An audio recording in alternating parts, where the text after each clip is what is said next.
So what are some of the obstacles you might have faced in creating this space, like getting to here now? I think it may have been more around the structuring of the philosophy and how I was going to execute that through a full-fledged core curriculum. That I had to be very creative and very intentional around what I knew I wanted our children to learn. And so that took a lot of time, and it was very laborious because at that time I didn't have the team that I have now. So I did a lot of building from that foundational, perspective, a lot on my own.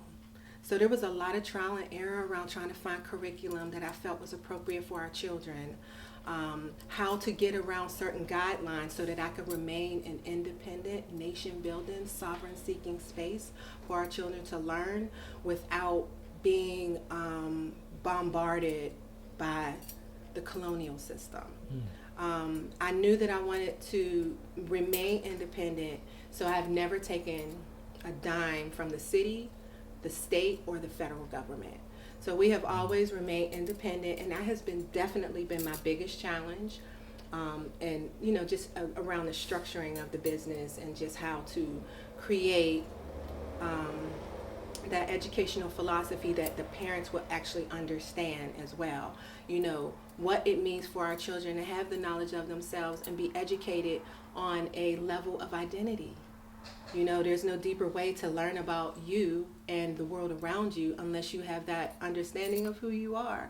And so to get children to know and understand that is a very important journey because there's so many other distractions, and then you're contending against so much that takes away from them really truly having the true knowledge of themselves.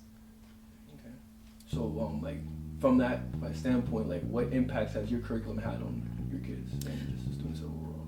So our curriculum, we have a lot that deals with our curriculum, and what I mean by that is we have a lot of concepts and a lot of values that we implement along with the core curriculum. So we have a huge philosophy that the children are learning to actually not just practice but live in a natural way called Ubuntu. And Ubuntu is a Xhosa word that comes from South Africa that means I am because we are.